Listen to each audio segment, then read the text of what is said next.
Bonjour, c'est la rentrée de Contraste, votre émission de vulgarisation de sciences sociales préférée. Oui, on sait, on rentre tard, mais la gauche n'aime pas le travail, et encore moins les gens qui font des sciences sociales, c'est connu. Et aujourd'hui, on va vous parler d'une science sociale sur laquelle vous avez des a priori, la géographie. Et oui, la géographie est une science sociale, c'est pas juste connaître les rivières ou les départements, genre pouvoir dire que 74 c'est la Haute-Savoie, 70 c'est la Haute-Saône, pouvoir dire que 15 c'est le Cantal, Oui, pouvoir c'est dire bon, que on a 974 compris, par ouais, exemple. ouais. C'est super.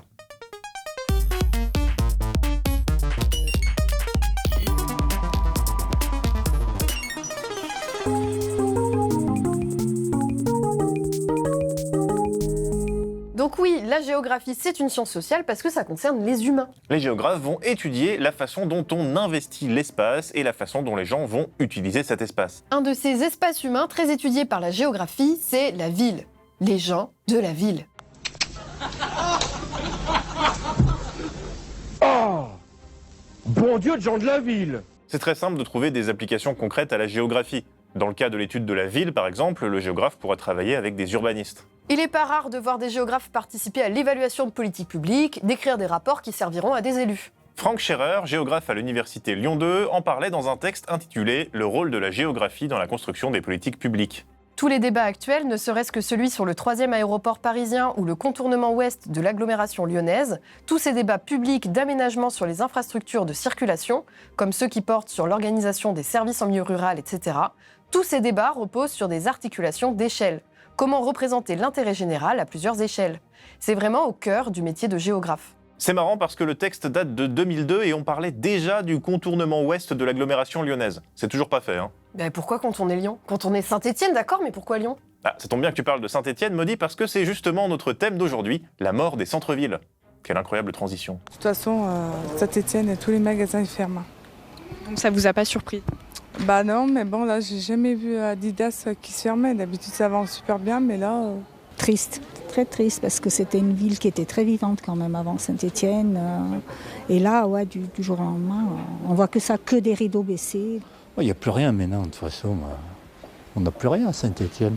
Et ça ne concerne pas que Saint-Étienne. La désertification des centres-villes, c'est un problème global qui touche plein d'endroits en France. Ouais, depuis plusieurs années. Un autre exemple ici, à Montélimar, en 2017. La ville compte 37 000 habitants et comme de nombreuses municipalités moyennes de France, son centre se désertifie. Près de 20% des locaux à usage commercial sont inoccupés. Un autre exemple à Béziers en 2013. Rue de la République, en plein centre de Béziers. À gauche, l'activité continue. À droite, le désert commercial gagne du terrain. Rideaux tirés, vitrines abandonnées, les panneaux bail à céder se multiplient. Une situation qui perdure depuis quelques années. Saint-Étienne, c'est un cas particulier parce que c'est plutôt une grande ville, alors qu'en général, ce phénomène touche plutôt des villes petites ou moyennes comme Béziers ou Montélimar. Dans son livre « Comment la France a tué ses villes », le journaliste Olivier Rasmont parle des cas de Périgueux, Privas ou encore Soissons, comme on peut le voir dans cet extrait. Dès que l'on sort des rues animées, les magasins abandonnés sont plus nombreux. Sur les rives de l'Aisne, l'ancienne salle des ventes ne fonctionne plus depuis longtemps. Elle fut un temps transformée en friperie, comme en atteste encore un panneau orange posé sur le fronton. Mais le magasin a lui aussi fermé et cherche un repreneur, signale un panonceau posé sur la façade aveugle. Les rares villes petites ou moyennes qui ne sont pas touchées par cette désertification, ce sont celles qui ont une activité touristique. Ouais, comme Colmar par exemple.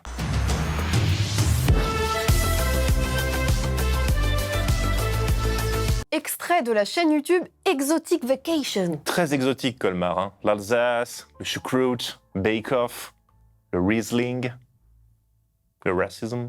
Mais Colmar, c'est plutôt une exception. Pour les villes dans lesquelles ça va moins bien, les politiques sont obligés de mettre en place des plans de revitalisation des centres-villes depuis plusieurs années. Ouais, avec des résultats qu'on pourrait qualifier de pas foufou. Tenez, un indicateur de la désertification, c'est le pourcentage de locaux commerciaux vacants en centre-ville. Et ce chiffre, il augmente. Dans le dernier rapport de la Fédération Procos, qui représente les patrons du commerce spécialisé, on peut lire que... Selon les données de Codata Digest France, janvier 2025, le taux de vacances est passé de 9,73% à 10,64% entre 2023 et 2024, soit une augmentation de près d'1 point. Les villes les plus touchées comme Forbach, Nevers, Tourcoing ou encore Carcassonne dépassent largement les 20%. Pour vous donner un point de comparaison, Colmar, ils sont qu'à 6%. All right, ready to explore Colmar? Let's go. Mais à ce moment-là, on est obligé de se poser la question que tout le monde se pose. Pourquoi ? L'extrême droite a très vite proposé une réponse politique à cette question pour construire un discours sur les centres des petites villes et des villages abandonnés par le pouvoir politique parisien, notamment sur la base des écrits de Christophe Guilluy sur la France périphérique. Et de Guilluy, il faut qu'on en parle, parce que c'est un géographe dont les thèses ont eu beaucoup de succès dans l'hémisphère droit de la sphère politique, comme l'explique Olivier Razemont. En 2014, le consultant et géographe Christophe Guilluy décrit dans la France périphérique le décalage croissant entre les métropoles mondialisées et les villes petites et moyennes. La population des premières, intégrée à l'économie monde, inclut à la fois les classes dirigeantes, mais aussi les immigrés. C'est comme ça que Guilluy baptise les personnes d'origine maghrébine ou africaine qui bénéficieraient inlassablement de la libéralisation des échanges. À l'opposé, la France périphérique, fragile et populaire, peuplée majoritairement de blancs, subirait en silence les conséquences de cette même machine économique. C'est une théorie qui est très caricaturale, pour pas dire fausse, mais elle a fonctionné médiatiquement. Guilluy a fait avec son concept et ses bouquins un véritable coup éditorial à l'époque, un coup médiatique aussi. Ce géographe dépourvu de tout doctorat s'est vu invité partout, suscitant chez les géographes et les sociologues installés dans le milieu universitaire une certaine amertume. Son concept était vraisemblable, il répondait à une demande, et c'est vrai que c'est plus simple de parler de l'opposition entre les villes et les campagnes que de s'embêter à mobiliser des concepts compliqués d'une sociologie chiante. Il a raison, Usul du passé. Les médias, ils ont aimé le partager parce qu'en fait, c'est simple à comprendre. Et l'extrême droite l'a relayé parce que ça leur permet de dire que les centres des villes moyennes et petites sont abandonnés parce que les méchantes banlieues captent toutes les subventions. La France périphérique.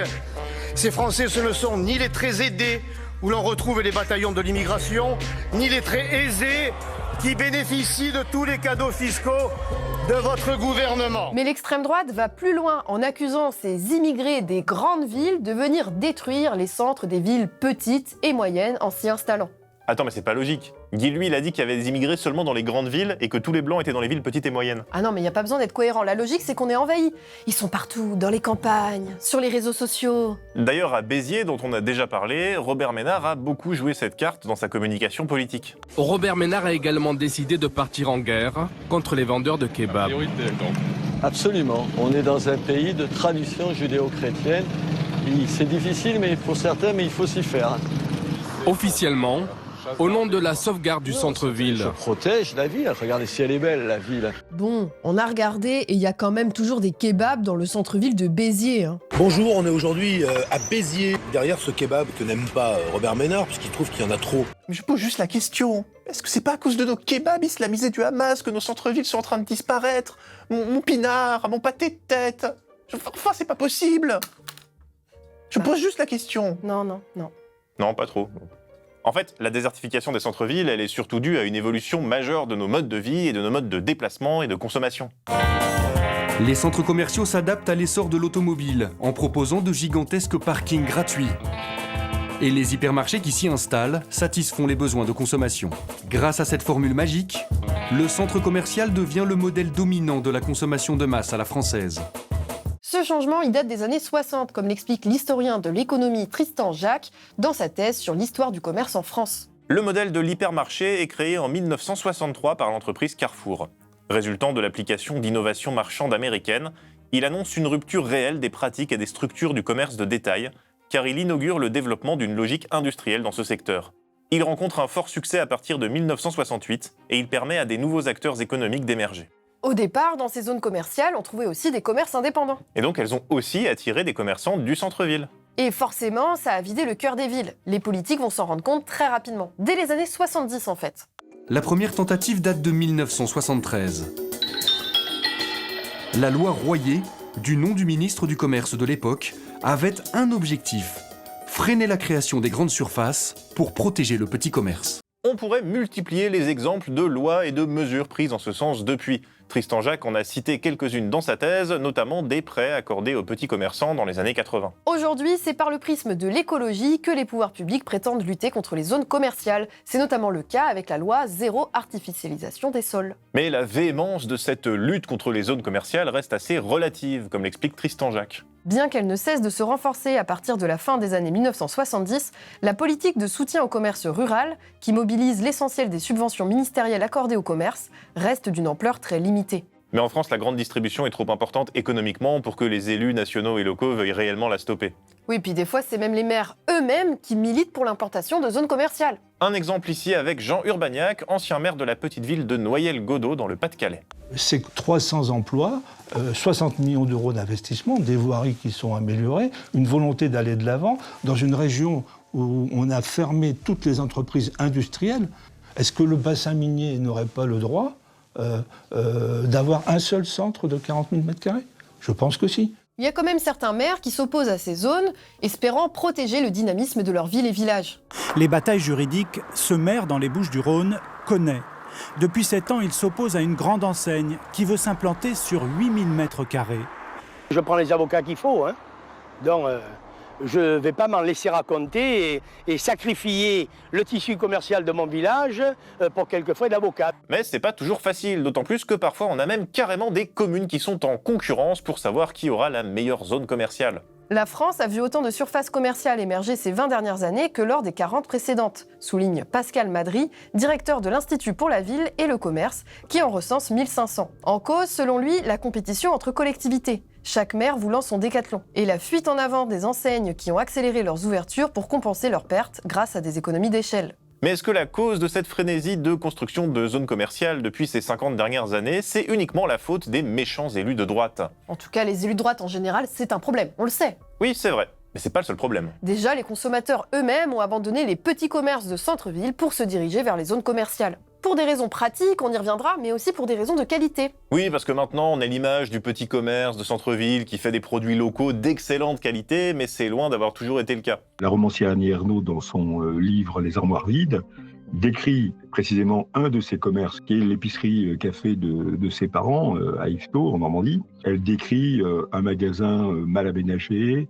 désordonné, où il n'y a aucune hygiène, où on vend des produits de qualité inférieure. Les grandes surfaces ont permis aux gens d'avoir accès à des produits industriels dont la qualité ne variait jamais et en grande quantité. La zone commerciale, ça peut aussi être une alternative plus impersonnelle que le petit commerce, où on peut être confronté au ragot, au jugement, et si on est concerné au racisme des propriétaires et des autres clients. Oui, on n'est pas là pour vous faire du poujadisme en mode il faut sauver nos petits commerces. Mais c'est toujours pas les seules raisons qui expliquent la mort de ces centres-villes. Encore. Ça fait beaucoup là, non? Au début de l'émission, on vous a parlé de la géographie comme science sociale. Et ben ça tombe bien, puisque les géographes, ils ont une explication, de géographes, pour parler de la mort des centres-villes. Et ça s'appelle l'étalement urbain. Stupid Economics avait fait une super vidéo sur le sujet en 2022.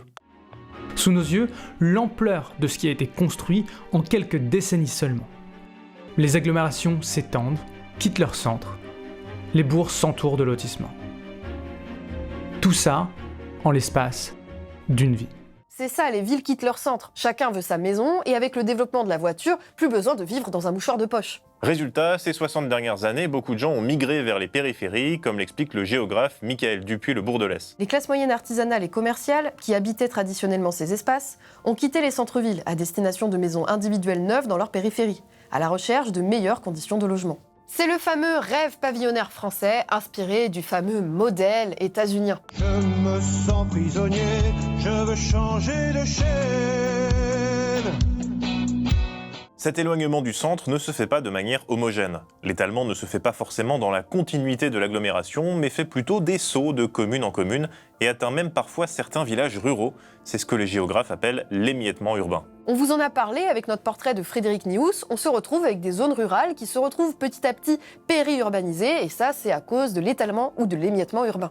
Pour faire ses courses à la campagne, il y a bien longtemps qu'on ne marche plus, tout se fait en voiture sur des distances plus ou moins longues. Mais souvent, les centres-villes pour la voiture, c'est pas pratique. Je vais plus dans le centre-ville de Saint-Brieuc depuis longtemps, c'est pas pratique. Je ne vais plus jamais dans Saint-Brieuc. Pour quelle raison? Parce que le stationnement est déjà payant et je trouve ça moche comme tout. Petit à petit, il n'y a plus rien, quoi. On parle beaucoup des zones commerciales, mais cet étalement urbain, il a aussi un effet sur les services publics qui, eux aussi, quittent ces centres-villes. On a perdu 10% de la population, carrément, en 3 mois, avec la fermeture d'un site militaire. On a perdu le tribunal d'instance la même année, le tribunal de commerce la même année, la chirurgie la même année, la maternité la même année. Voilà. La moitié de tout ça était et 2 tiers de tout ça étaient en centre-ville. Et forcément, ça donne encore moins de raisons aux gens de se rendre au centre-ville. Enfin, à part pour ceux qui y habitent déjà. Il y a encore des gens qui habitent dans les centres-villes? Du nord au sud, de l'est à l'ouest? Même à Vesoul. On parle beaucoup de désertification des centres-villes depuis le début de la vidéo, mais on ne vous a pas encore parlé des gens qui vivent toujours dans ces centres-villes de petite et de moyenne taille. Une analyse de Jean-Paul Lévy, datée de 1987, est toujours reprise en 2025 pour décrire la population de ces lieux. Les centres tendent de plus en plus à rassembler les deux extrêmes de la société. La vieille bourgeoisie, d'une part, installée depuis longtemps dans le cœur des villes, et les populations les plus démunies, personnes âgées, chômeurs et travailleurs étrangers d'origine maghrébine d'autre part. On peut noter que les logements proposés aux populations les plus pauvres, dans le centre des villes petites et moyennes, sont souvent anciens et insalubres. Ça fait un cercle vicieux. Les familles partent, les propriétaires n'entretiennent pas leur logement qu'ils n'arrivent pas à vendre et dont les prix ont chuté, et ils louent ces taudis à des personnes précaires, souvent étrangères, ce qui nourrit le faux discours selon lequel c'est à cause de l'immigration que les centres-villes se dégradent. Mais on le sait que c'est pas lié à l'immigration. Les immigrés et les personnes précaires en général subissent ces dégradations depuis longtemps. Oui, parce que c'est dû à une évolution de nos modes de vie et de consommation depuis les années 60. Maintenant qu'on sait ça, est-ce qu'il y a des solutions pour améliorer la vie des gens qui habitent en centre-ville? Oui, par exemple, un manager de centre-ville. Quoi? Comme ici, à Moulins. Cette ville d'environ 20 000 habitants a même inventé un nouveau métier en recrutant Cyril, qui est devenu manager du centre-ville. Ça veut rien dire, ça sert à quoi? Mais arrête d'interrompre Cyril, regarde! Une sorte de médiateur entre les commerçants et les propriétaires de locaux. Sa première mission, répertorier tous les locaux vides et occupés de la ville. Son rôle, c'est d'essayer d'optimiser les locaux vides et d'essayer de trouver des commerçants prêts à les reprendre. C'est vrai que souvent, quand on parle de redynamiser les centres-villes, on pense commerce. On a pas mal de maires qui font des pieds et des mains pour que les petits commerçants se réinstallent dans les villes. Pour attirer les nouveaux commerçants et baisser le taux de vacances, la mairie a également mis en place des subventions allant de 5 à 50 000 euros. Oh, super, les commerçants par-ci, les commerçants par-là, et les gens pauvres qui habitent dans des logements déglingués, on en fait quoi? Les élus, ils ont un pouvoir, ils peuvent agir là-dessus, et certains le font, comme c'est le cas ici, à Joigny, dans l'Yonne.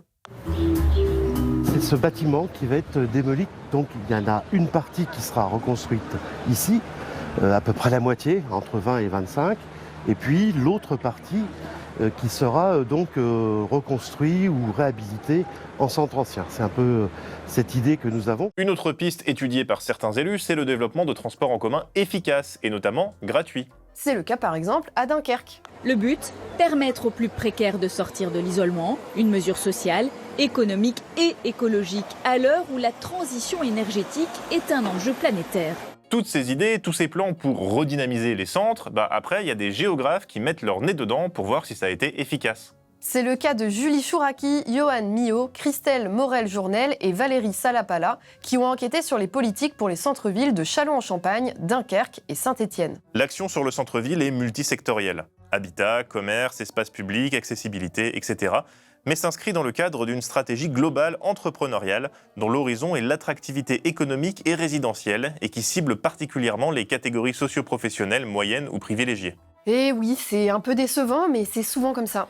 Surprise ou pas, redynamiser le centre-ville, c'est souvent synonyme de faire revenir les riches. Et donc, en conséquence, d'expulser les gens qui ne sont pas suffisamment fortunés ou pas suffisamment blancs pour coller à l'image qu'on veut mettre du patelin sur les cartes postales. Même si c'est pas aussi caricatural que Robert Ménard et ses kebabs, là. À un moment donné, dans le domaine alimentaire, dans le domaine de la restauration, je trouve que trop de kebabs, c'est trop. Le travail des historiens, géographes et économistes a permis de démontrer que les centres des villes petites et moyennes se vident depuis les années 60 avec le développement de la voiture et surtout l'étalement urbain et la construction de zones commerciales. On l'a dit, ce phénomène touche principalement les villes petites et moyennes et épargne les grandes métropoles, sauf Saint-Étienne. Et les gens continuent de partir malgré les politiques publiques mises en place depuis le début des années 70 avec la loi Royer par exemple. C'est pour éviter que la puissance des uns n'écrase la faiblesse des autres. Ces politiques publiques ont souvent pour objectif premier de faire revenir les classes les plus aisées dans les centres. Et celles-ci s'appuient parfois sur un discours d'extrême droite considérant les centres-villes comme des bastions de la tradition française mise en danger par l'immigration.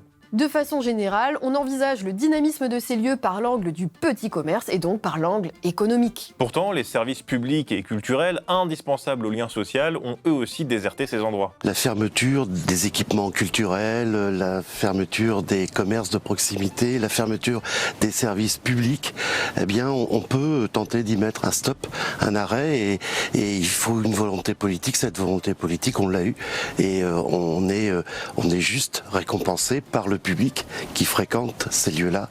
Et ça, c'est un grand bonheur pour un élu, pour des élus. La question de la désertification des centres-villes est traversée de paradoxes. D'abord, on veut les défendre parce qu'ils représentent une certaine image de la France, ces petits commerces, ces petites rues pavées. Mais en même temps, on construit des zones commerciales très moches à tour de bras parce que ça rapporte de l'argent et parce que ça crée de l'emploi. Les politiques publiques mises en place pour lutter contre la désertification des centres-villes, de la loi Royer à la loi Résilience et Climat de 2021, semblent pas très efficaces. En tout cas, la population des villes continue de diminuer. diminuer. C'est peut-être parce qu'en même temps, on prend des mesures qui vont dans l'autre sens. On pense notamment à la libéralisation de l'installation des zones commerciales sous Sarkozy. Et oui, entre le capitalisme des grandes enseignes et celui des petits commerçants de centre-ville, la France ne semble pas pouvoir choisir. Pourtant, je pense qu'on peut vivre avec deux capitalismes, pour nos enfants.